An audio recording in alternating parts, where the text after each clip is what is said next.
Abra sua Bíblia em Atos dos Apóstolos, capítulo 1, verso 1. Atos dos Apóstolos, capítulo 1, verso de número 1, que nos diz assim: fiz o primeiro tratado, ó Teófilo, acerca de tudo que Jesus começou não só a fazer, mas a ensinar. Você pode repetir só o finalzinho?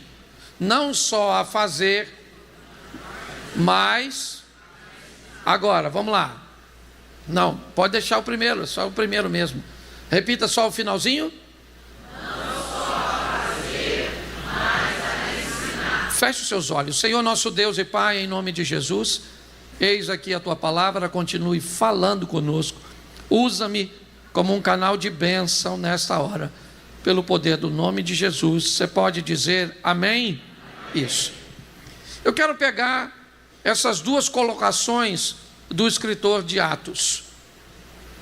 Ele está mandando uma mensagem, dizendo que ele vai falar acerca de duas coisas. E a primeira delas é o que Jesus começou a fazer. E depois, o que ele começou a ensinar. Ou seja, os feitos de Jesus, os milagres, as suas realizações, mas também a preocupação com o ensino, com o conteúdo que ele desejava oferecer às pessoas. Talvez essa seja uma exposição que reflete muito bem duas posições muito importantes para que um culto aconteça. Nós temos a primeira, o ambiente das realizações, os feitos, aquilo que aquele que está vivo continua fazendo, Jesus. O realizar do Senhor continua agindo. Então é importante que uma igreja, que um ambiente promova os feitos que ele continua fazendo. Ele continua curando, como curou a mulher do fluxo de sangue. Ele continua libertando, como libertou o gadareno. Ele continua salvando, literalmente, como salvou a mulher adúltera de ser apedrejada por aqueles homens. Ele multiplicava a comida com os pães e peixes. Ele ressuscitava mortos, como ressuscitou Lázaro e o filho da viúva de Naim. Nós, como igreja, acreditamos que ele continua com poder para fazer tudo isso. Então é muito importante que uma igreja invista tempo, certo? Com campanhas, ainda que muitas pessoas discordem, com momentos de oração, de unção, de intercessão, porque nós acreditamos que ele continua fazendo, certo? Agora através de nós, de cada um de nós. Então oferecer este momento para nós, por exemplo, o nosso culto de quarta-feira é um culto mais focado no que ele faz do que propriamente na segunda parte, que eu já vou mostrar a você. Por quê? Porque nós acreditamos que ele pode curar os enfermos, ele pode libertar os oprimidos, ele pode livrar você, se te salvar da pessoa mais perigosa que pode te destruir, você mesmo. Ele salva a mulher dela mesma, certo? Daquela vida de adultério que ela conduzia. Ele pode pegar o pouco, quer de alimento, quer de recursos, e fazer muito. Ele pode realizar, mas isso é o que ele fazia. Ele curava, libertava, salvava, ele multiplicava, certo? E ele ressuscitava.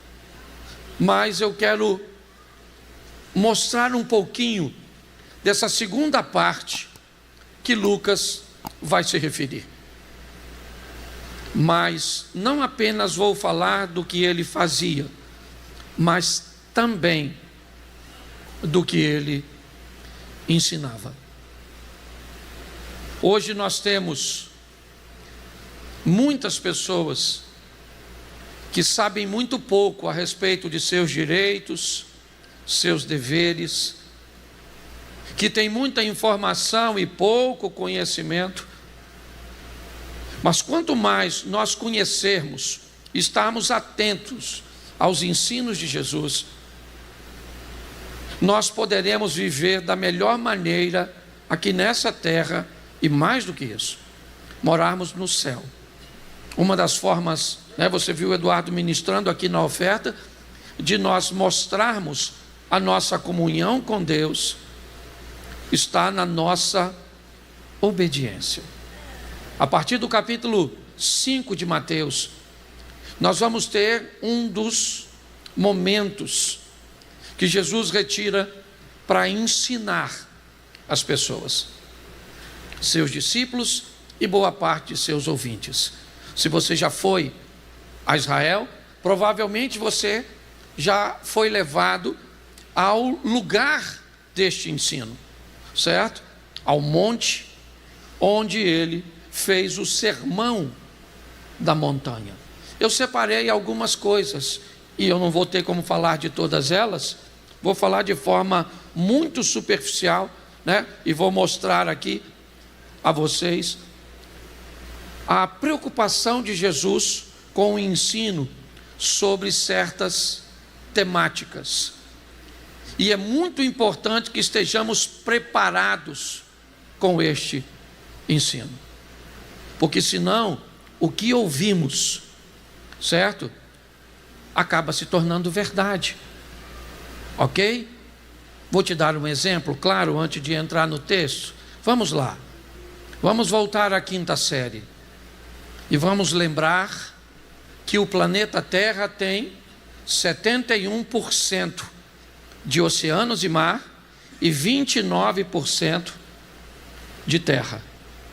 Vamos lembrar que 8% desses 29 são desertos.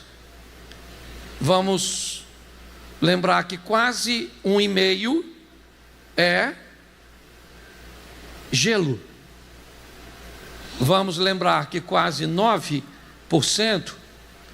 são florestas, que aproximadamente 8% são terras agrícolas, certo?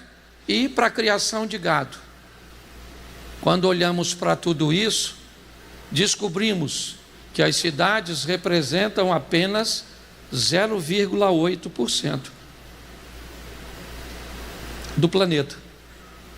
E algumas pessoas nos convenceram de que, ocupando um espaço tão pequeno, nós interferimos em camadas de ozônio e na temperatura da Terra, com 0,8%. Mas, se não concordarmos com isso, o que vamos fazer com os ambientalistas?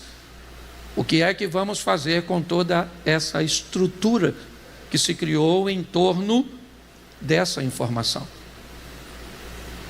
Hoje, uma mentira repetida em determinadas redes sociais ou veículos de comunicação é facilmente encarada como uma verdade.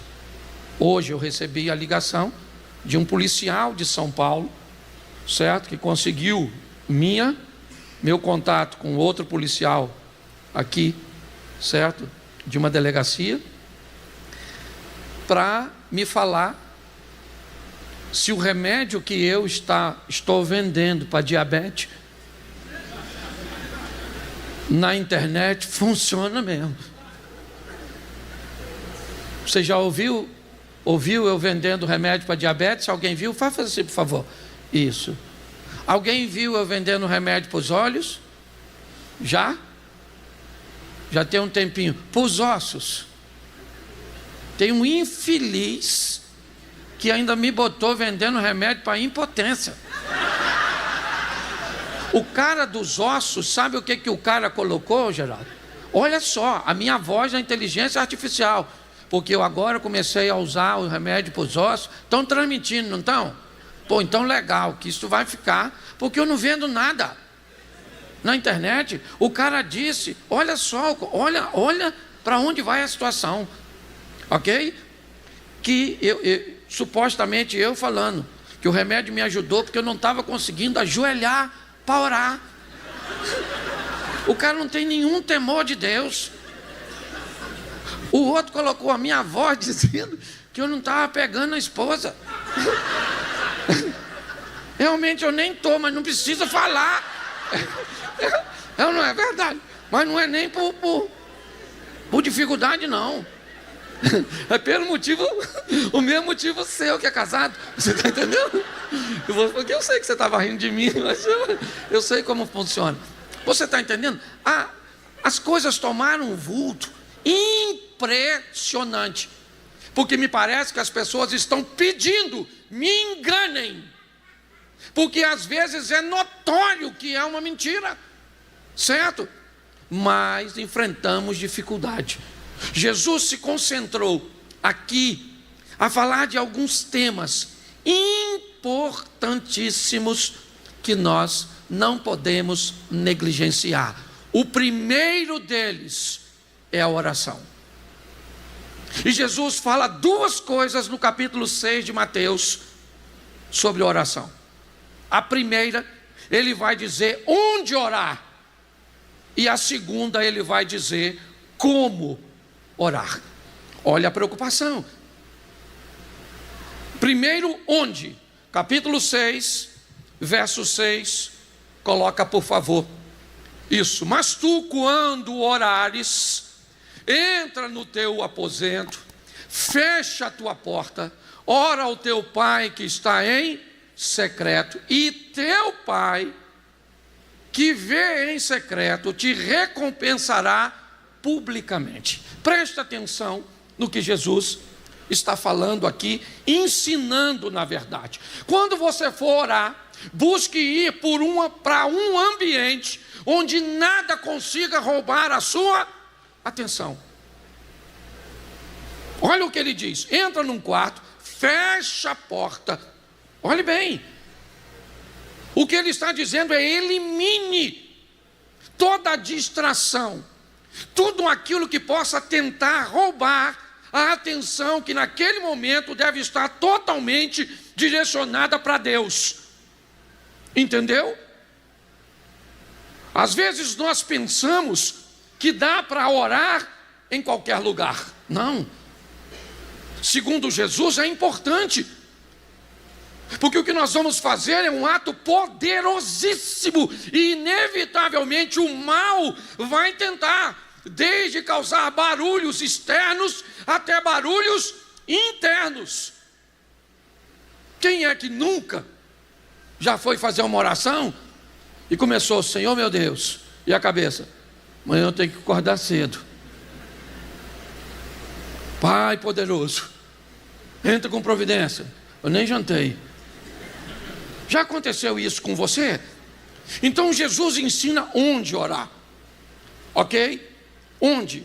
Num ambiente, eu não sei, talvez você vai ter que no trabalho, tirar um momento na hora do almoço, eu não sei, mas Jesus diz algo e nos ensina algo muito poderoso.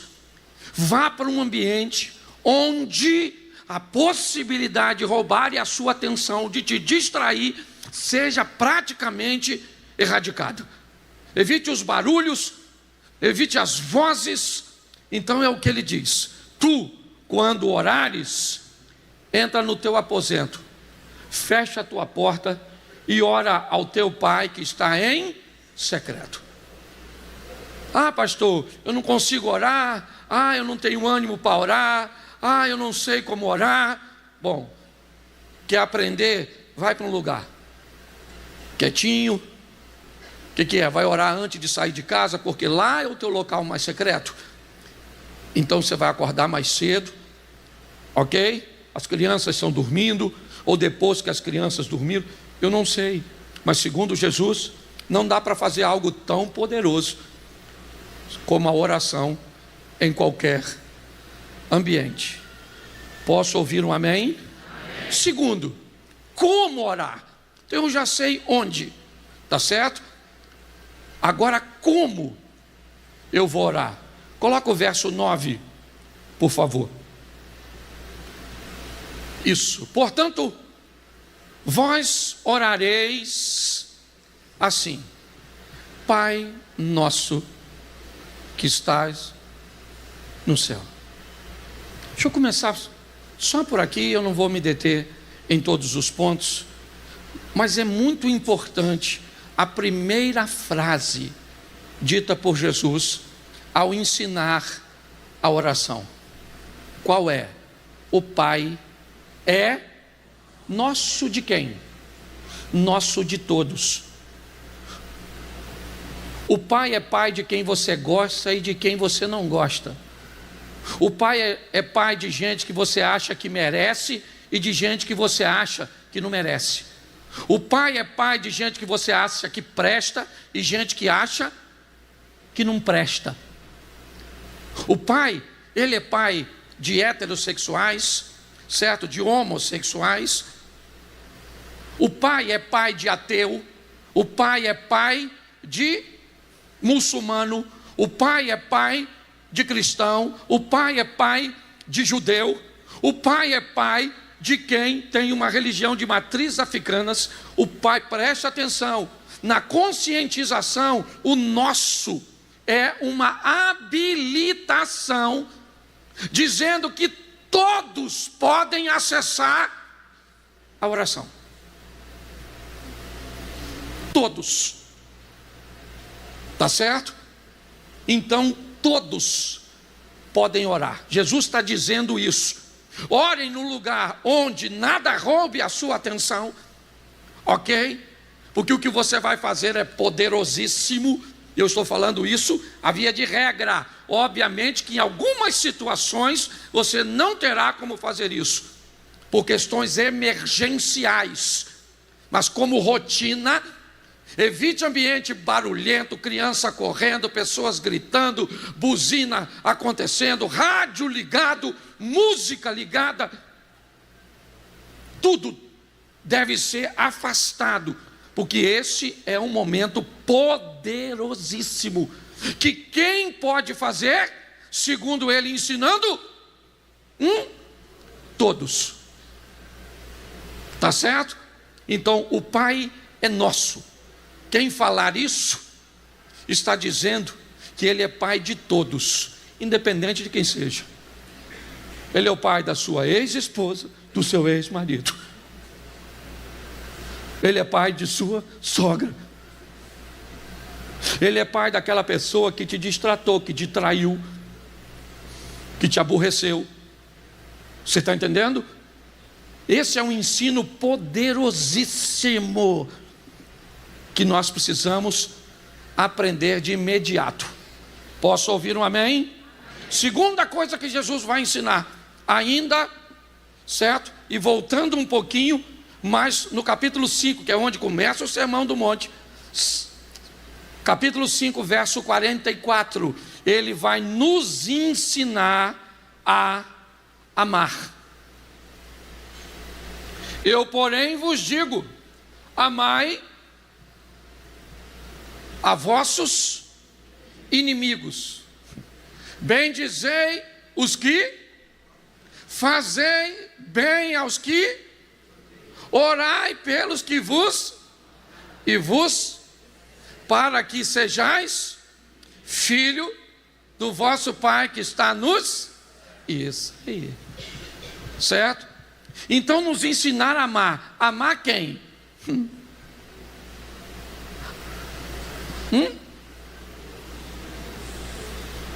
Amar quem não merece seu amor.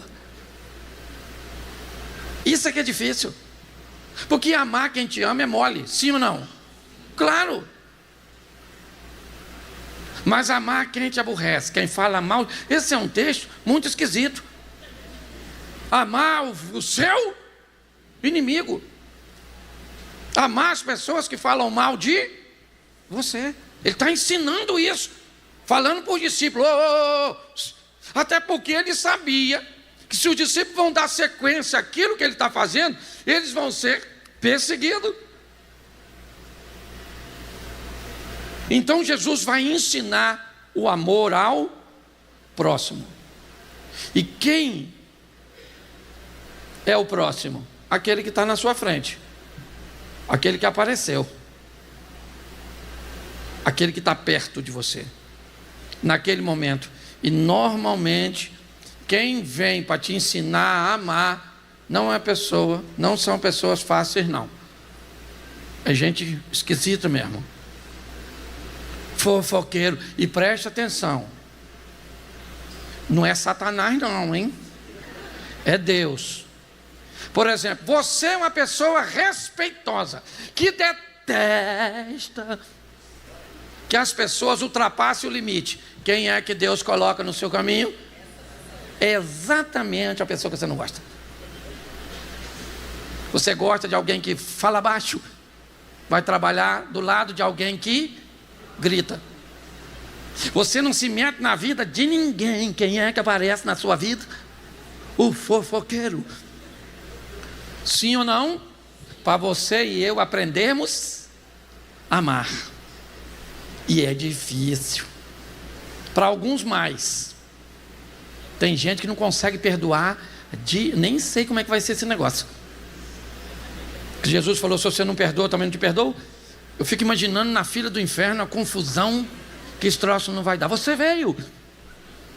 Vim. Por sua causa. Tá? Porque você me feriu. E eu não consegui te perdoar. E por causa de você eu vim. Aí imagina Satanás chegando. Calma, gente, calma. Isso aqui nem é confusão de lá de fora, não. Entra aí para discutir lá dentro. Certo? Que está quentinho. Cuidado que você pode estar rindo de você. Eu costumo dizer que tem gente na igreja que se o pastor pudesse, ele oraria assim: Senhor, receba com a mesma alegria que eu estou enviando. Porque às vezes é difícil conviver com algumas pessoas, sim ou não? E Jesus veio dizer o que é amor de verdade. Quem ama de verdade, ama o quê? Esse dia perguntaram assim: pastor, o senhor tem 30 e poucos anos, o que o senhor mais ama na sua esposa? Eu falei: olha, não sei não. Eu tinha que amar minha mulher para... pastor, o senhor mais ama nela? Qual é a maior virtude dela que faz o senhor amá-la? Eu falei: eu não sei. Eu não amo minha mulher porque ela tem virtude. Até porque se eu amar minha mulher porque ela tem uma virtude, se ela perder essa virtude, será que eu vou continuar amando? Eu amo minha mulher sem motivo nenhum. Se você me perguntar assim, por que eu não sei. Eu não sei. Ela era namorada de um amigo meu. Xerém tinha disso, os mais antigos, cadê Zias foge. Que ele sabe que eu pego ele. Mas Xerém é pequenininho, irmão. Há 30 e poucos anos atrás, o que acontece? Era aquela geraçãozinha. Não é, Michel? Então o que acontece? Olha ele ali. O que acontece? Senta aí, Zia, senta. Não atrapalha o culto, não. Escute só. Mas era assim, porque o local era pequeno. Então deixa eu falar uma coisa para você. Aprenda a amar as pessoas sem motivo. O motivo pelo qual você ama é porque Jesus te ensinou a amar. Amar quem? Todos eles. Mas principalmente os ruins. Aquele ali é amável? Não. Vou amar essa praga.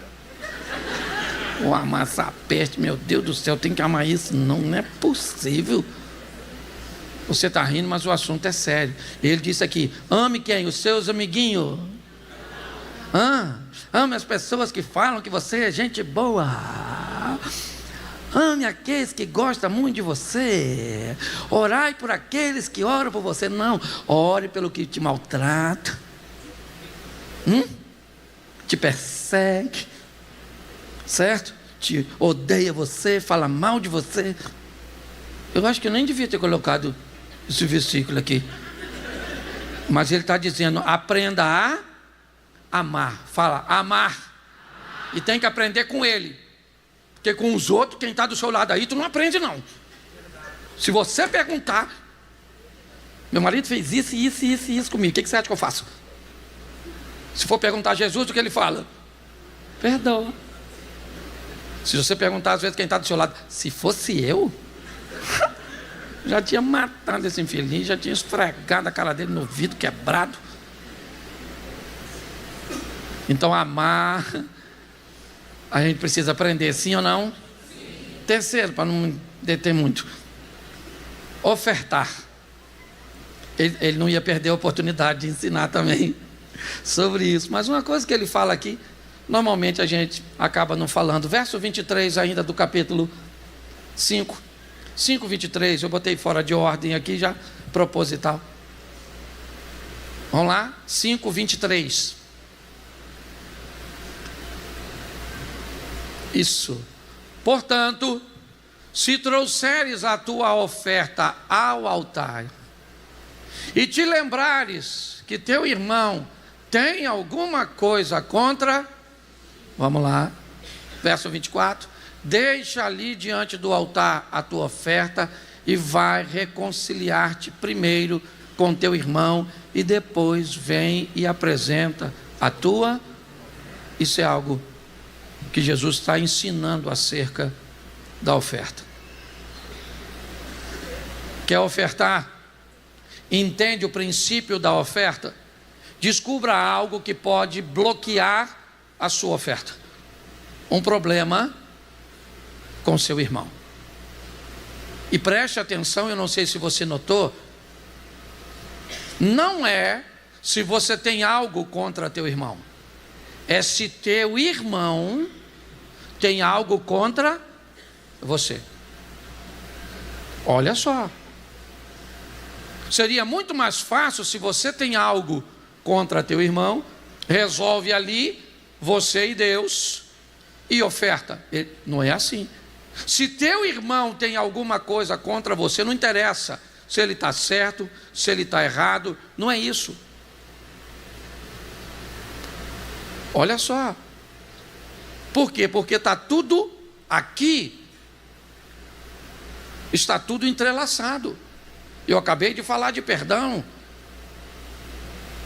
Então você tem que fazer o possível para ir lá e tentar a reconciliação. Se não reconciliou, isso não é mais problema seu. Agora é uma questão dele. Você volta e faz sua oferta. Agora não deve fazê-la se você sabe que tem algum problema com o próximo, não interessa o valor. Preste atenção. Há um tempo atrás um cara falou comigo: pastor, eu não sou membro dessa igreja e quero dizimar aqui. Eu disse para ele: você é membro de outra igreja? Ele disse sim. Eu falei: então aqui você não pode dizimar. Você pode até pegar esse dinheiro e colocar lá como uma oferta, mas o dízimo você não pode dizimar aqui. Sabe o que ele me disse? Se o senhor soubesse o valor do meu dízimo, o senhor aceitaria. Eu disse: eu não sei quanto é, eu só sei que ele não é o suficiente para comprar meu princípio. Virei as costas. Obviamente que ele não colocou o dinheiro, porque se colocasse eu saberia, porque seria muito. E ele foi embora bem chateadinho comigo. Então, se você vai ofertar, Deus não está preocupado, porque Deus não está precisando do seu dinheiro. Deus pode tirar recurso da boca de um peixe e pronto. Você está entendendo? Ele pode tocar num improvável e trazer o recurso suficiente. Então é importante que entendamos que o momento da oferta é um momento muito especial e muito espiritual, que a sua oferta pode ser rejeitada se você tiver um problema com seu irmão. Não é à toa que a maior parte dos mandamentos dos do Decálogo, dos 10 mandamentos, falam exatamente de relacionamento interpessoal. Amai a Deus sobre todas as coisas, relacionamento vertical, mas amai o próximo como a ti, isso. Não matarás, horizontal. Não roubarás, horizontal. Não dirás falso testemunho, horizontal. Honra teu pai e a tua, horizontal. Pode notar. Dos 10, quase todos buscam nos oferecer informações, ensino sobre relacionamento com o próximo. E olha que eu estou no ambiente de oferta. Outra coisa que Jesus ensinou, que é poderosíssima, Mateus 6, 4. Mateus capítulo 6, verso 4. Isso. Para que a tua esmola seja dada em secreto, e teu pai, que vê em, te recompensará pública. Isso. A tua esmola, que é feita em secreto. Certo? Lembra quando Jesus vai ensinar? Vou ler para vocês Mateus 6,6. Tu, quando orares, fecha a porta e ora ao teu pai que está em, e teu pai que está em, te recompensará publicamente. Preste atenção aqui. Aqui, se você ler o contexto, você vai ver que 3 coisas estão inseridas. Primeiro, a oferta. Ou melhor, a oração, perdão, que eu repeti para vocês agora lendo. Mas mais 2, certo? Ajudar aquele que nunca vai poder, pelo menos em tese, te recompensar. Aqui ele não está dizendo, não diga que você ajudou alguém. Não, não é isso. Está falando de esmola. Quando você der esmola para alguém, fizer algo para alguém que não puder te recompensar, não faça barulho. Se vai jejuar, não vá na casa de ninguém na hora do café e do almoço. Esse é um texto que Jesus fala sobre ser discreto. Entendeu? É um ensino de ser discreto. Seja discreto naquilo que você está fazendo. Seja discreto a ajudar alguém, certo? Que nunca vai poder retribuir. Seja discreto ao jejuar. Seja discreto ao orar. Seja discreto. Um dos valores fundamentais de José, pai de Jesus, discrição. José foi tão discreto que não se sabe basicamente nada sobre ele. O cara foi o único homem na face da terra que teve o privilégio de ouvir o Filho de Deus lhe chamar de pai. Pensa, olha a fuga que ele faz quando o Herodes está querendo matar Jesus. Ela é de madrugada, quando amanhece e alguém pergunta, cadê aquele casal que estava com o menino? Foi para onde? Foi para norte? Foi para sul? Para onde foi? Ninguém sabe. A maneira cuja qual ele fez. Jesus fala de ser discreto, sabe? Discreto como em João 2. O vinho acabou, a festa está acontecendo. Ele entra em cena, pega, enche as talhas de água. Agora tira a água, leva ao mestre-sala. Pegou a água virou, mas ninguém viu. Ninguém viu. A discrição, certo? Aqui ele está nos ensinando isso. O próximo ponto. Quinto, Mateus 6, 33. Mateus 6, 33. Coloca, por favor. Mas buscai primeiro o reino de Deus e a sua justiça, e todas estas coisas, por favor, todas as vezes que leem, não tire esta palavra. Porque tem gente que lê assim: buscai primeiro o reino de Deus e a sua justiça, e todas coisas vos serão acrescentadas, ou todas as coisas vos serão acrescentadas. O que vai ser acrescentado aqui, certo? São todas estas coisas. Que coisas são estas? Aquelas que vêm antes do verso 23. O que Jesus está a nos ensinar, ou procurar nos ensinar aqui, é: aprenda a lidar com as preocupações da vida. É isso. A proposta dele é essa, certo? Porque uma das maiores preocupações do ser humano é não saber o que vai acontecer amanhã. São as preocupações da vida. Jesus disse: busque primeiro o reino de Deus e a sua justiça, e estas coisas, como o que comer, essas coisas como o que vestir, estas coisas, você está entendendo? São estas. Se você olhar a lista que ele fala antes, é sobre isso que ele está ensinando. Busque primeiro o reino de Deus, sua justiça, e todas estas coisas que você deve ler depois vos serão acrescentadas. Então aqui ele já me ensina a orar, e duas coisas ele me ensina: onde eu devo orar, onde, não há nenhuma, ou não há nada tentando remover a minha atenção. Como eu devo orar? E aí eu só coloquei: entendendo que a oração é para todos, certo? Todos têm o direito. Segundo, ok? Eu preciso aprender a amar. E amar quem? Amar quem não merece.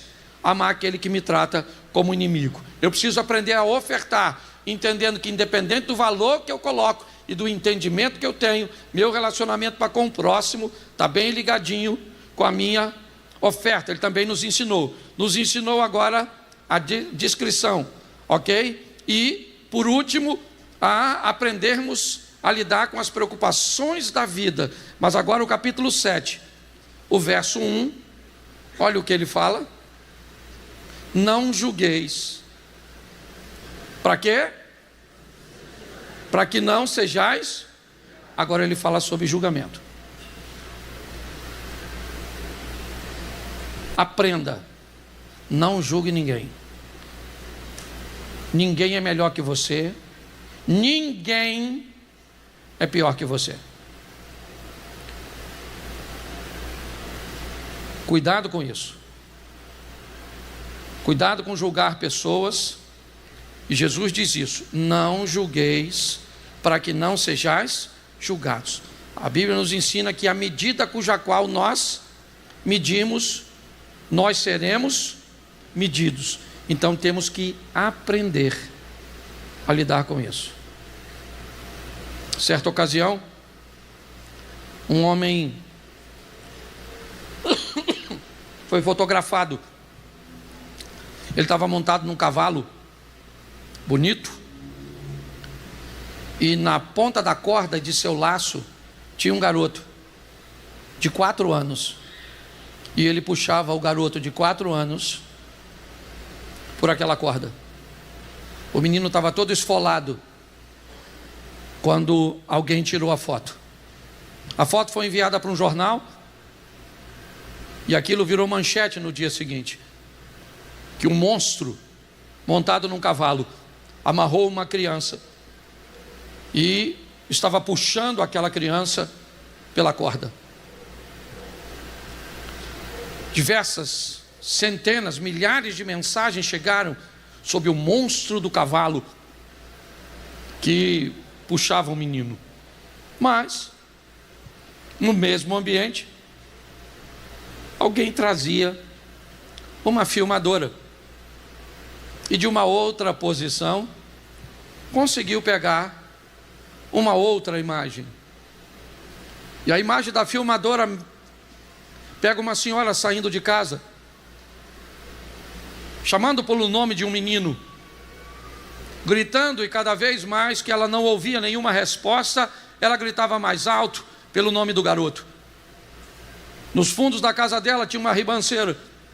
Quando ela chega na beirada da ribanceira, o que ela se depara é com seu menino pendurado num galho, pronto para cair, aproximadamente uns 15, 20 metros. Desesperada, ela grita por socorro. Então chega o cavaleiro, que agora, com toda a sua habilidade, na beirada do penhasco, ele joga o laço e laça o menino. E agora o menino sobe, é verdade, sendo esfregado nos galhos, nas pedras, na terra. O menino chega sujo na ponta do laço. Mas aí eu pergunto a você: o que esse moço do cavalo, que ontem era um crápula, que ontem era um monstro, é agora? Qual é a manchete do jornal? O que a mídia vai falar dele? O herói do cavalo que salvou o menino. A cena era a mesma. Nós devemos evitar o julgamento, principalmente daquilo cujo qual nós não sabemos quase nada. Jesus nos ensinou isso. João 8, todo mundo quer apedrejar a mulher. Vamos tacar uma pedra nela, ela merece morrer apedrejada, essa adúltera. Esse era o julgamento. Ele entra então, com muita discrição, e diz: vamos fazer o seguinte: atire a primeira pedra, quem não tiver pecado. Bom, agora a atenção das pessoas não está mais na mulher adúltera, elas estão nas pessoas. Atire a pedra quem não tiver pecado. Quando ouviram isso, começaram a sair. Todo mundo foi embora. Segundo o texto, até os discípulos. O que Jesus mostrou que nenhum deles tinha condições de julgar aquela mulher.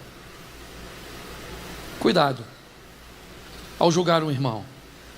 Ele foi grosso demais, foi indelicado, foi agressivo, ele foi soberbo, eu não sei o que ele foi. Perdão, minha garganta está bem.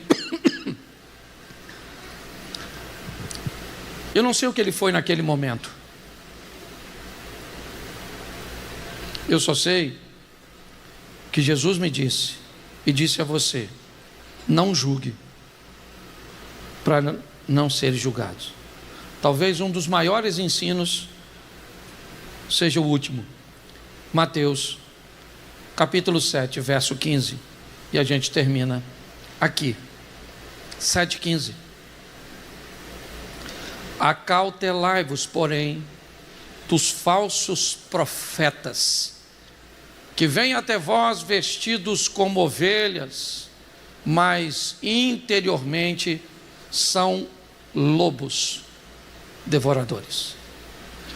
Jesus está dando um grande alerta às suas ovelhas: cuidado com os falsos profetas. Cuidado com aquelas pessoas que vão buscar falar para você aquilo que você quer ouvir, não aquilo que você precisa. Falar para você aquilo que te convém e não aquilo que vai te afastar do pecado. Jesus está aqui nos dando um grande ensino. Aprenda a distinguir. Mas como é que você vai distinguir isso se você não conhece a Bíblia? Como é? Eu dou esse exemplo, sei lá, já dei aqui centenas de vezes. Quando alguém vai ser treinado para reconhecer uma nota falsa, o que ele recebe em grande quantidade e vai manter contato é sempre com a nota verdadeira.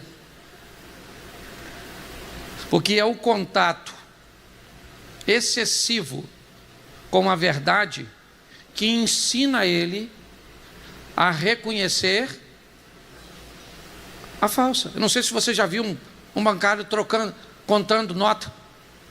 Já viu?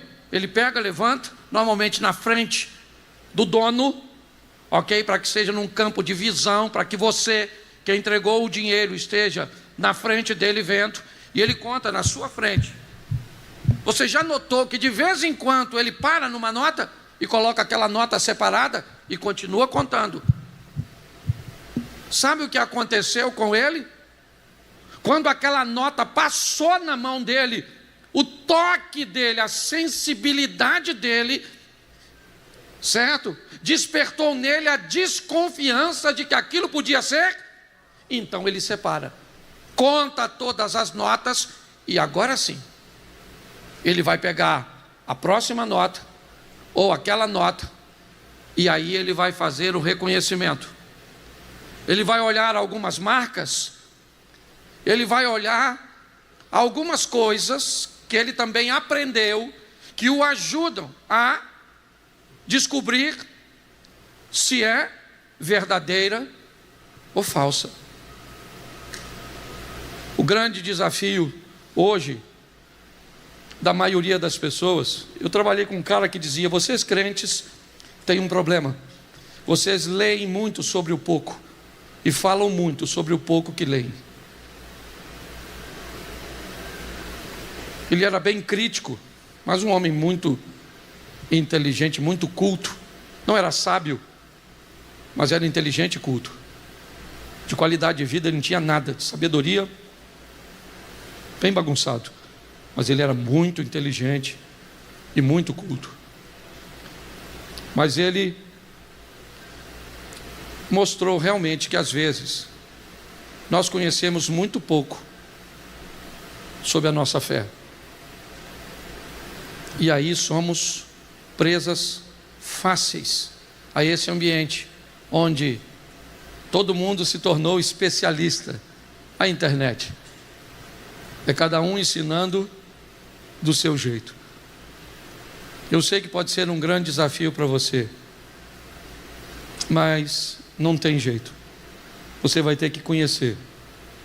Eu tenho que amar quem? Se afaste das pessoas cujas quais são difíceis para você.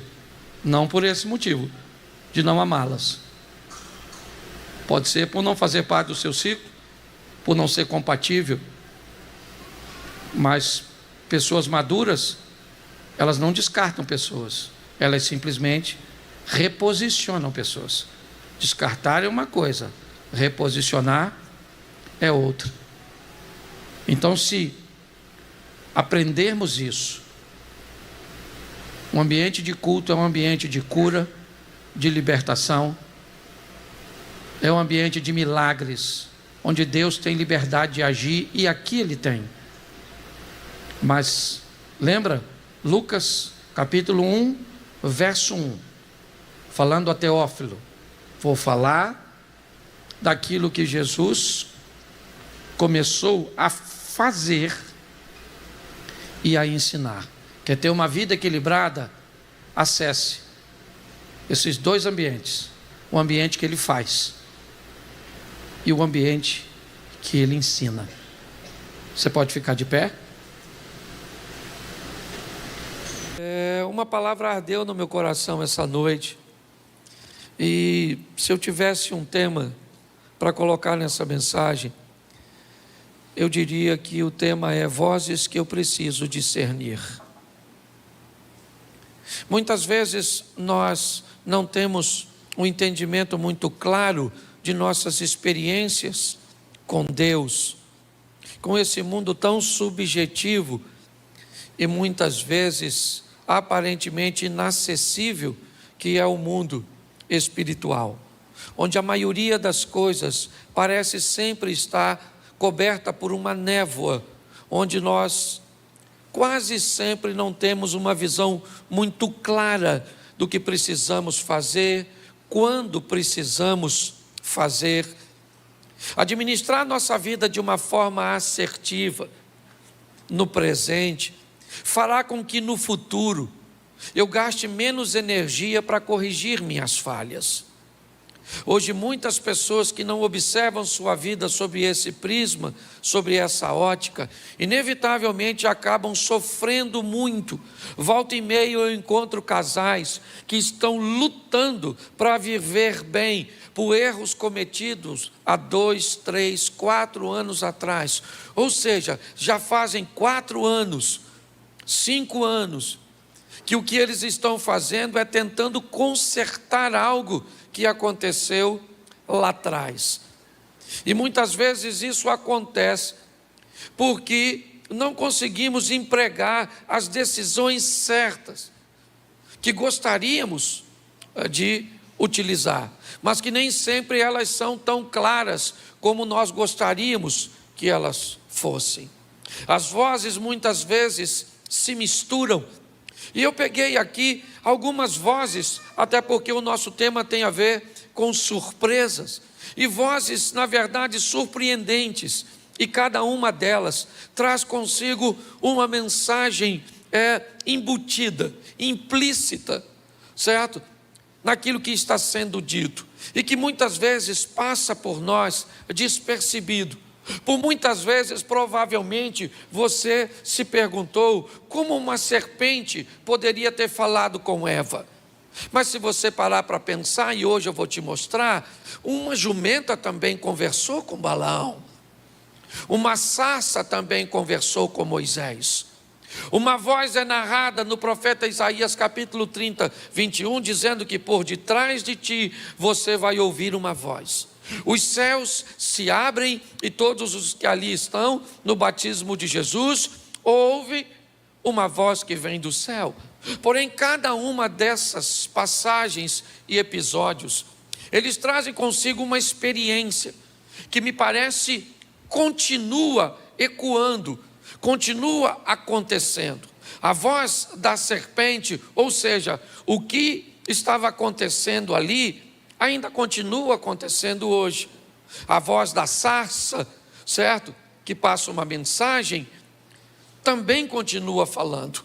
A voz da jumenta, a voz que o profeta Isaías diz, está por detrás. E é isso que eu quero ver com você hoje.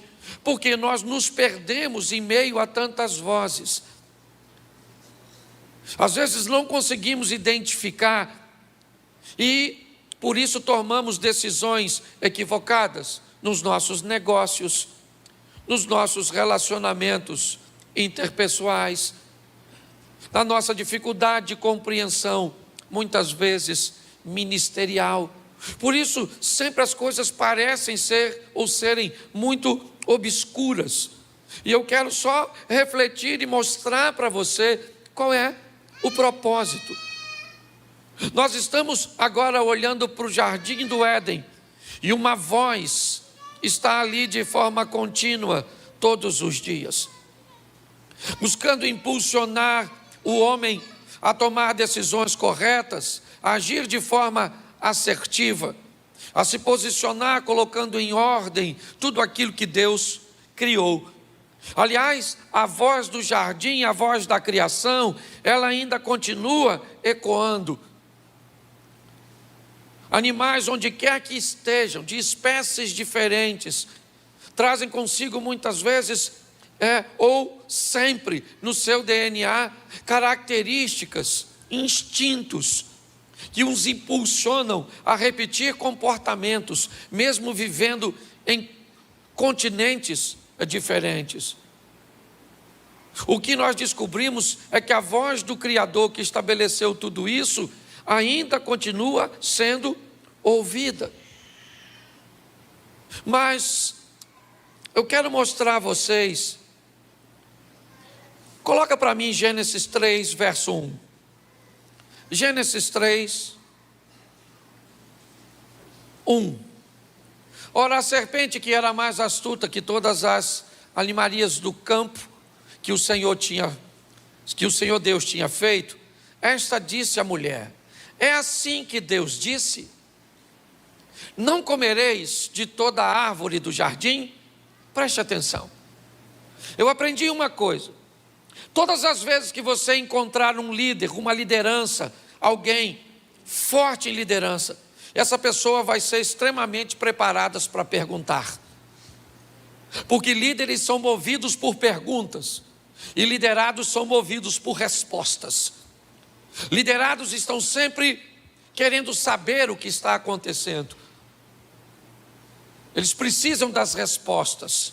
Quando eu vejo a abordagem dessa voz, que é transmitida por uma serpente no jardim do Éden, que voz é essa que questiona o conhecimento de Eva?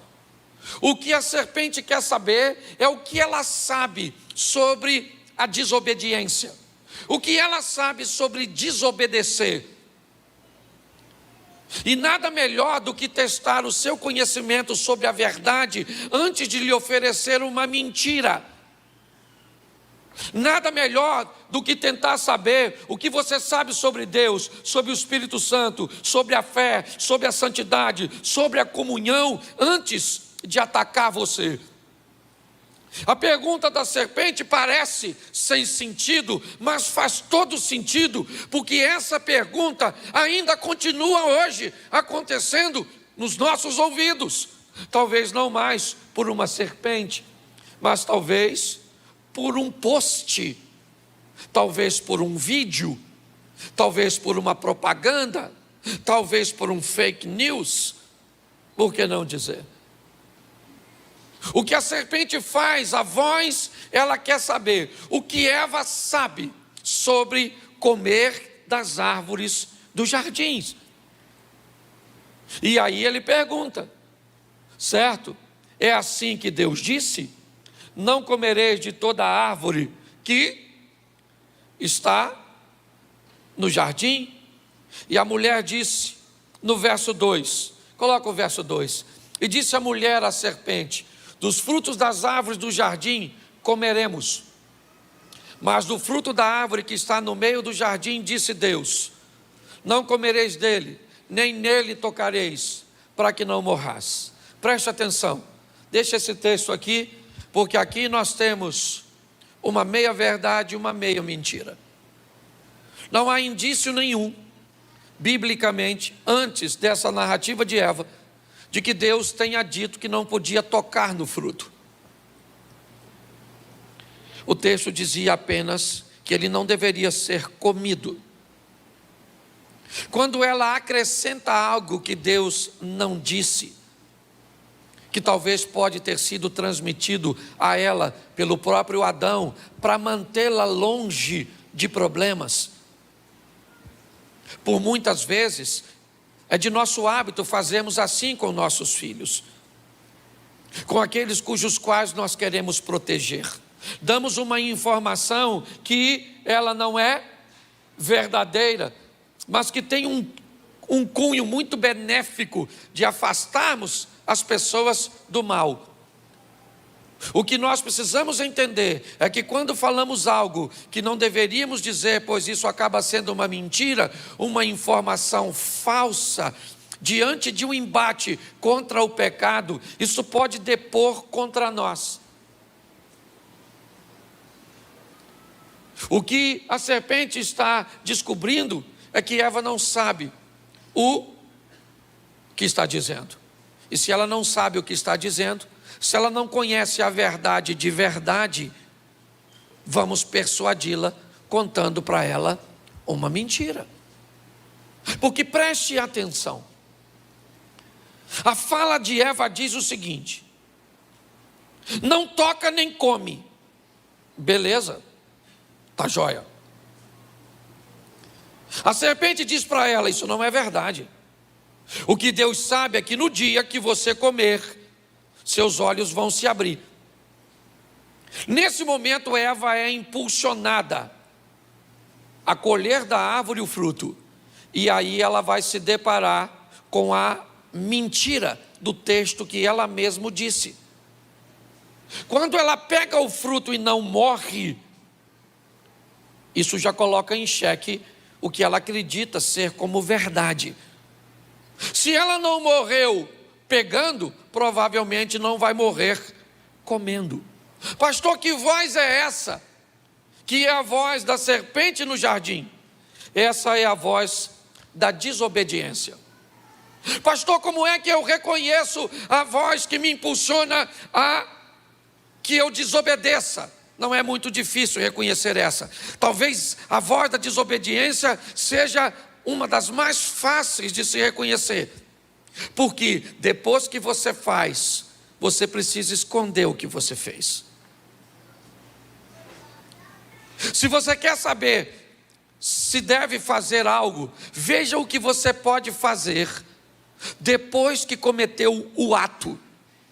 Se depois que você cometeu o ato, você não tem vergonha, você pode dizer para todo mundo aquilo que fez, não para comparsas. Ok? Não para comparsas, não é isso que eu estou dizendo. Tem gente que ele tem comparsas e comparsa diz para o outro: rapaz, estou saindo com uma mulher aí, eu sou casado e ela também. O que é isso? Isso é um comparsa. Se você não tem vergonha, ou se uma pessoa não tem vergonha de dizer algo que está fazendo de errado para você, ela não vê em você quem você talvez pensa ser. Quando alguém fica extremamente à vontade, esses dias iam falar mal de um amigo meu na minha presença, e o cara é muito meu amigo e tem muito defeito. Então na hora que iam falar mal dele, eu falei: irmão, deixa eu falar uma coisa com você, das duas uma, ou você não fala mal dessa pessoa e muda de assunto, ou você me dá licença para eu ir embora para você falar mal. Porque se essa pessoa descobrir que você falou mal na minha presença, ela vai querer saber como alguém fala mal de um grande amigo meu e se sente tão confortável de fazer isso na minha presença. A voz da desobediência é aquela voz que ela fala que você, para que você faça algo que você precisa se esconder depois que fez. Essa é a voz do jardim, sabe?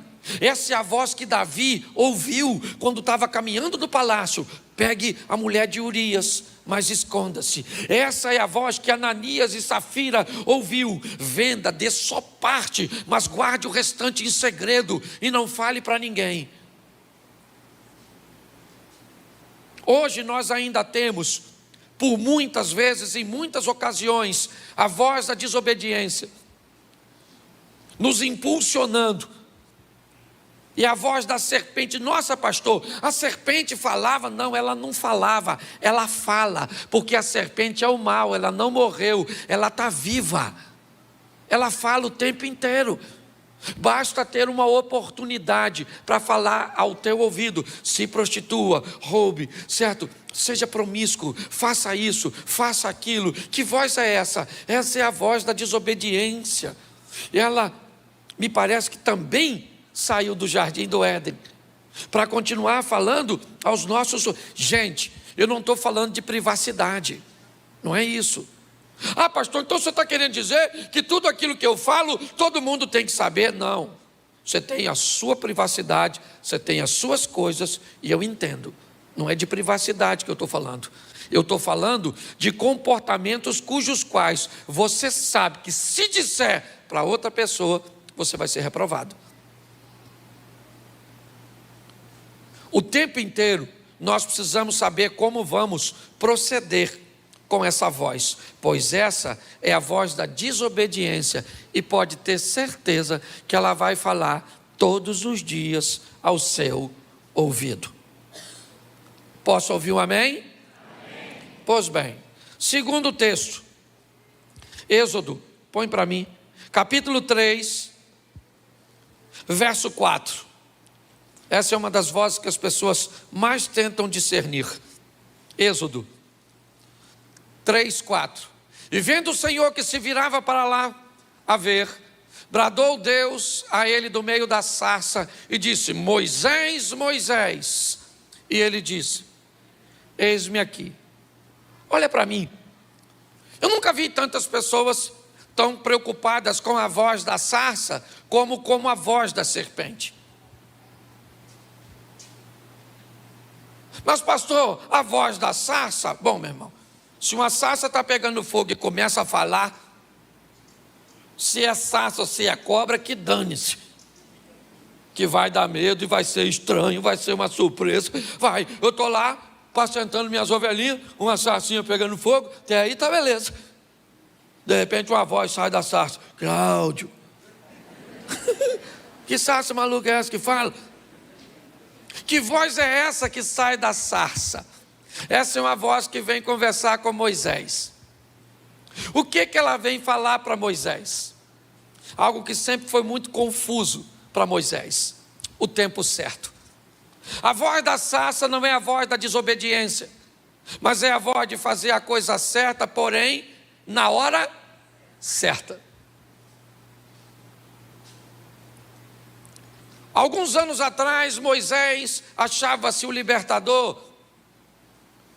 Alguns anos atrás, ele achou que se ele matasse o egípcio, ele seria ovacionado pelos judeus que eram escravos. Ele esperava ser compreendido e visto como um libertador. A perspectiva dele era essa, era isso. Porém, Moisés se deu mal, porque não conseguiu fazer a leitura, ter a sensibilidade da voz que diria para ele qual é o momento certo. Hoje, essa é uma das maiores dúvidas que pairam a mente das pessoas. É o momento de deixar esse emprego? É o momento de se casar? É o momento de ter filhos? É o momento de entrar nessa sociedade? Como é que eu reajo à voz que define o momento? Quando nós olhamos aqui, nós vemos que agora que ele está apacentando as ovelhas, a sarça vem dizer para ele: Moisés, Moisés, tire a sandália dos pés, porque o local que você está pisando é lugar santo. Eu vim aqui para falar com você que o povo de Israel está me clamando, e eu vou enviar você lá. E tem deficiência, seu irmão Arão vai com você. Eu vou endurecer o coração do faraó, vou fazer sinais através de você, e você vai tirar o povo dali com mão forte. Porque a voz da sarça veio dizer para Moisés a hora certa de fazer as coisas. Preste atenção. Nós olhamos para Ruth, e ela diz: eu vou deixar Moabe e vou para Belém, porque ela entendeu que era a hora certa de agir. Davi vai olhar para o gigante e ele vai dizer: eu vou matar esse camarada. A voz do tempo certo, ela não remove o medo de você, não. Ainda continua um pouco obscuro, mas com certeza ela vai aumentar a sua confiança. Hoje nós precisamos de muita sensibilidade para ouvir essas coisas. Como eu disse, elas não são muito claras, elas são muito subjetivas. Há muita coisa nas entrelinhas. E o que nós precisamos? Estar o máximo possível perto de Deus, para entendermos. Fizemos assim quando fomos comprar o terreno da igreja. Fizemos assim quando resolvemos alugar a outra parte, quando era desse jeito. Aguardando. Não tivemos 100% da segurança, do entendimento, antes de tomarmos a decisão. Mas gastamos ou investimos um tempo para fazermos uma leitura, para saber se era o momento certo. Hoje a voz da sarça ainda está tentando conversar com muitos de nós, tentando nos dizer que é a hora de ir, mas agora eu já estou velho, agora eu estou pesado de língua, agora eu acho que o tempo já passou. Pois é, Moisés, você já achou que foi o tempo quando você quis agir e não era, agora você já está perdido novamente, achando que o tempo passou e o tempo é agora. Nós precisamos de muita sensibilidade para ouvir essas vozes, discernindo a voz da desobediência que nos faz com que nós venhamos nos esconder, a voz muitas vezes do tempo errado, que faz com que venhamos tentar a fazer as coisas, queimando etapas. Essas vozes ainda continuam a falar. A próxima voz que eu quero falar com vocês é a voz da jumenta. Coloca para mim Números 22, 28. Uma jumenta vai conversar com um camarada. Eu não sei se você conhece essa história, mas vale a pena marcar Números 22, 28. Então o Senhor abriu a boca da jumenta. Abriu a boca da jumenta, certo? Deu permissão à cobra para falar. Deu permissão à sarça para falar. Se era uma conversa audível como eu estou mantendo com você, eu não sei. Eu só sei que a mente ouve vozes e não necessariamente precisa vir das cordas vocais. Nossa mente é capaz de ouvir vozes, informações, impulsos que não precisam necessariamente serem verbais. Mas o texto diz que Balaão está batendo na sua jumenta, porque ela não consegue caminhar e levá-lo para onde ele quer. Isso aconteceu a primeira vez, ele bateu nela, porque ela saiu do caminho. De repente ele entra num ambiente e estava muito apertado, e o anjo para à frente dela, como ele estava fazendo direto. O anjo está de frente, você viu aqui o Edalmo dizendo, o anjo está de frente de Balaão e de frente da jumenta, porém a jumenta enxerga o anjo e Balaão não. Quando ele bate nela pela terceira vez, a jumenta falou: o que te fiz eu para me espancar essas 3 vezes? Olha como é quando você está nervoso, a coisa é interessante. Verso seguinte: Balaão disse à jumenta. O cara começa a bater um papo com a jumenta, sem notar. Balaão disse para a jumenta: por que você zombou de mim? Tomara que eu tivesse uma espada na mão, porque agora eu te mataria. A jumenta também já estava de... A jumenta... Fica ruim até de pregar, né? Você que está visitando a gente, jumenta conversando com gente, esquece a jumenta e pega a mensagem. O texto não quer falar conosco de uma jumenta que está falando. O texto está querendo falar de um jumento que não está entendendo. Entendeu, jumento? Isso. É brincadeira, viu? A jumenta disse ao Balaão: porventura eu não sou a sua jumento, em que cavalgaste desde o tempo em que fui tua até hoje? Costumei alguma vez a fazer assim contigo? E ele respondeu: não. Note que o diálogo está intenso. A jumenta está com mais afinidade com Balaão do que você com o seu cônjuge. Está tendo um diálogo. Então o Senhor abriu os olhos do Balaão, porque essa voz que vem da jumenta, ela vem para despertar a sensibilidade. É a voz daquilo que você não vê com os olhos, mas tem que sentir com o espírito. Entendeu? Certo? É aquilo, José conta o sonho para Jacó, e o texto diz que Jacó não entende nada. Como é que esse menino vai chegar tão longe? Como é que ele vai fazer tantas coisas? Mas a sensibilidade de Jacó fez com que ele guardasse aquela informação no coração. A sensibilidade fez com que, quando Maria pede socorro para a família de Caná, que vai passar vergonha porque o vinho está acabando, Jesus diz para ela: ainda não é chegada a minha hora. Ela tem a sensibilidade de remover suas emoções e esperar ele agir. A voz da jumenta é a voz que está tentando falar conosco para não tomarmos decisões por aquilo que estamos vendo com os nossos olhos físicos, mas que busquemos, certo? Experiência, sensibilidade. Aqui, certo? É a voz da experiência. Você vai adquirindo experiência para não, cometer erros. É assim que funciona. Essa é uma voz que busca o tempo inteiro conversar conosco. Aliás, todas elas. O pecado tenta conversar dizendo: não é bem assim, você pode fazer. A sarça está tentando dizer: aguarde o tempo certo, cuidado para não queimar a etapa, Moisés. A jumenta está tentando dizer: eu estou conseguindo ver coisas que você não vê, cuidado.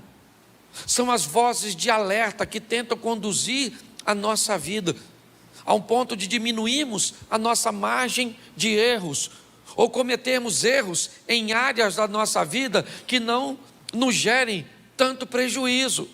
Ah, pastor, eu sei que eu sou falho e eu sempre vou estar errando. É lógico que todo mundo sabe disso, que você é ser humano e que você é falho. O que nós estamos querendo, não é isso, Abner? É diminuir, é fazer com que os erros que muitas vezes vocês tenham no casamento não sejam erros potentes o suficiente para gerar divórcio.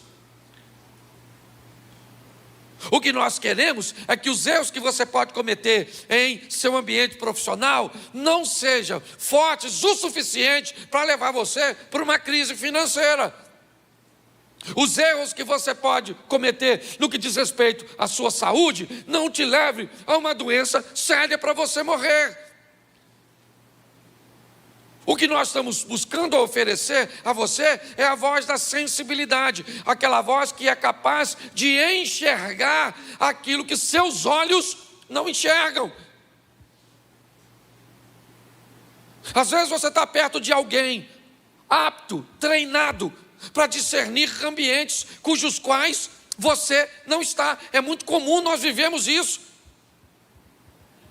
Às vezes você está perto, por exemplo, de um policial e ele é capaz de enxergar algo que você não é capaz de enxergar, porque ele tem olhos para enxergar coisas que você não enxerga. Então ele pode se antecipar. Você pode estar perto de um médico, de um professor. Você pode estar perto de um idoso que tem experiência o suficiente para fazer a leitura de alguém que você deve afastar de sua companhia. O que é isso? Sensibilidade. A voz da jumenta conversando com o Balaão. E o cara bate nela. E ela falou: pô, Balaão, peraí, não sou tu, não sou uma jumenta maneira. Ele falou: mas tu tá de palhaçada comigo. Ela falou: não é, rapaz, sempre te carreguei. Aí Deus viu que aquela conversa não ia dar em nada, abriu os olhos do Balaão. O Balaão falou: caraca, o anjo estava aí. A jumenta falou: desde que eu parei pela primeira vez.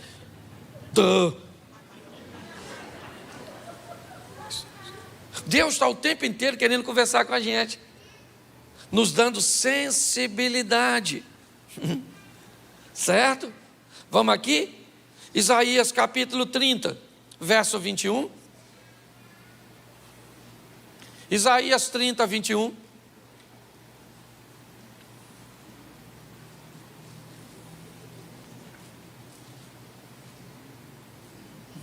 O inimigo está furioso. Travou aí de novo, irmão? Sério? No Isaías, profeta messiânico, Jesus está voltando. Visão de Isaías. Não, isso aí não é o texto que eu pedi não, pô. Já ia ler aí, vai que eu... 30. Vê se consegue mudar para o 30. Vai virando a página ali. 30. Pior que eu não estou com texto. Não, até que eu estou. Então dane-se. Isaías 30, 21. E os teus ouvidos ouvirão a palavra do que está por detrás. Eu gosto disso aqui. 30, 21. Os teus ouvidos ouvirão a voz do que está por detrás de ti, dizendo: este é o caminho, andai nele, não vos desviardes nem para a direita, nem para a esquerda. Ainda bem que eu li, porque está ali até agora. Escute só, olha só. Esse texto é extraordinário, porque tem uma voz que diz que vai estar por detrás. E eu confesso a você que às vezes a gente lê os troços e não entende. Eu achei que por detrás era atrás. Eu achei que era assim, ó, aqui atrás. Não. O contexto por detrás, ele tem a conotação figurada de dizer aquele que está nas suas intenções. Aquele que está em você. Você já ouviu alguém dizer: cuidado com fulano, que isso não faz nada sem ter algo por detrás disso? Intenções. A voz de Isaías 30, 21, que voz é essa que vem por detrás? É a voz preocupada com a direção. É a voz da obediência. É a voz que vem em você, porque por trás de você está o Senhor, foi Ele que te criou. Então, Ele em você diz assim: este é o caminho, anda nele, não se desvia nem para a direita e nem para a esquerda. É a voz da obediência, ao oposto da serpente. Essa voz é a voz que te mantém no caminho. É aquilo que você escuta volta e meia, como um instinto, como um presságio, como uma sensação, como alguma coisa que talvez você não tenha habilidades para descrever, mas que pode dizer para você assim: não vai por aquele caminho, e você descobre que teve um assalto, que teve um acidente, ou até mesmo que o trânsito estava muito ruim. E aquela voz que vem por detrás de você, buscando sempre te orientar: não saia do caminho, ande nele, volte para cá, nem para a direita e nem para a esquerda. Por quê? Porque as extremidades não são saudáveis. É aquela voz que nós precisamos ouvir, sabe? É aquela voz da obediência que fala com Abraão: vai lá e sacrifica teu filho. Que voz é essa, pastor? A voz da obediência é a voz que vai trabalhar a coisa mais poderosa que um ser humano pode ter: a fé. É aquela voz que vai estimular você a acreditar que Deus está onde sempre esteve, no seu trono, no controle de todas as coisas. Essa é uma voz que busca falar conosco o tempo inteiro, combatendo a primeira voz da serpente, buscando evitar a confusão da voz da sarça, buscando fazer com que a voz da jumenta seja compreendida.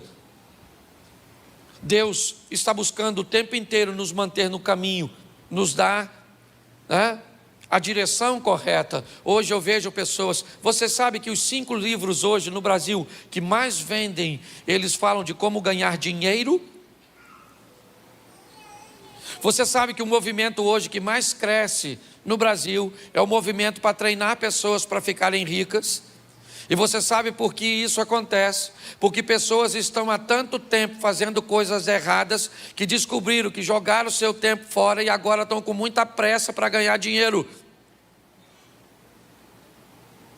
Porque se tivesse investido tempo antes para discernir esse ambiente de lucratividade, de comprometimento, de foco, de tantas outras coisas que hoje está sendo oferecida, provavelmente você perdeu tanto tempo na sua vida que hoje você quer ir rápido demais. E aprenda uma coisa: este é o caminho, andai nele. Não se preocupe muito com velocidade. Invista um pouco de tempo para saber direção e controle, porque nada pior que alguém em alta velocidade sem saber para onde está indo ou não ter o controle. inevitavelmente isso vai se estabelecer num acidente. E todas as vezes que um acidente acontece, um período longo precisa ser empregado para corrigir os defeitos e os danos causados lá atrás. Hoje, quando eu converso com muita gente, eu vejo que o que elas estão é corrigindo erros do passado. A voz por detrás é a voz da obediência. É aquela que vai dizer para você: Cláudio, esse é o caminho, fica nele. Não saia daqui, nem para a direita, nem para a esquerda. Fica no centro, equilíbrio. É isso. Discernir isso não tem sido fácil para a maioria das pessoas, porque nós estamos no mundo pós-moderno, envolto num ambiente de ansiedade altíssimo. Queremos tudo muito rápido, em alta velocidade, certo? O excesso de opções. Hoje você tem uma televisão na sua casa, talvez, dependendo, com 50, 100, 150 canais, e não acha um programa para ver. Hoje você chega num lugar para pedir um café, quer um café com leite, você quer cappuccino, quer isso, quer que bota canela, quer que bota isso, quer não sei o que, e é coado, é disso, é tanta opção, que quando a pessoa termina de falar, você não sabe nem o que ela falou. É tanto troço que te atrapalha até escolher. Nós estamos envoltos nisso. É assim, certo? É esse ambiente. Então estamos muito acelerados e com muita dificuldade de obediência. Por quê? Porque nós não estamos afim. Quantos aqui tem rede social? Levanta a mão. Isso. Quantos aqui, para ter rede social, provavelmente você teve que preencher um questionário? Certo? Na verdade não foi preencher, foi ler tudo. Uma conta no Instagram, aí você leu aqui um montão. Alguém sabe quantas páginas são? Sabe? Me ajuda aí se alguém souber. Não, né? Mas são muitas, não são? Aí no final, assim, lá no final, tem um quadradinho assim, ó, escrito assim: li e concordo. Quem marcou esse quadradinho? Levanta a mão, por gentileza. Isso. Porque senão você não teria rede social. Tem que marcar. Quantos aqui, em nome de Jesus Cristo Nazareno, o Salvador, o Pai da verdade, leu? Levanta a mão.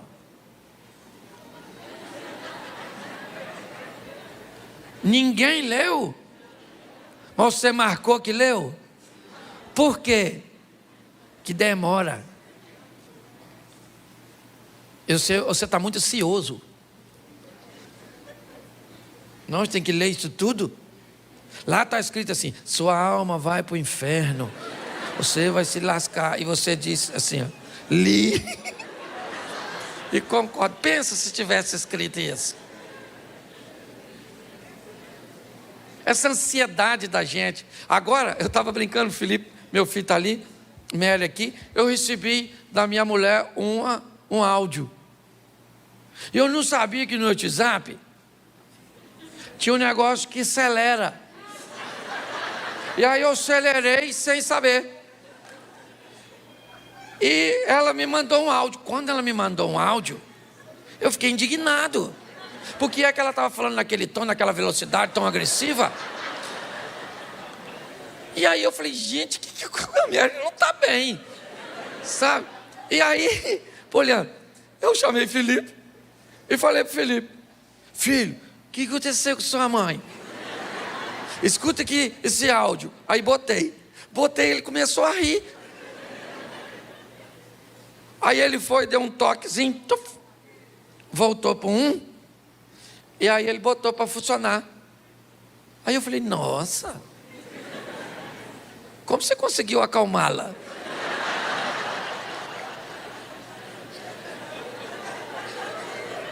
Você está rindo, mas é sério.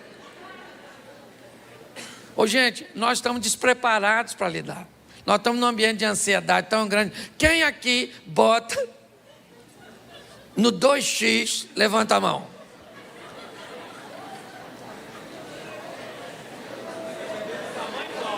Deixa eu terminar aqui, porque já passei 3 minutos. E já o outro culto começa. Vamos lá. Mateus capítulo 3, verso 17, a última voz. Mateus 3. Agora que eu vou falar de Mateus, chegou Isaías. Sempre atrasado, Isaías. 3,17.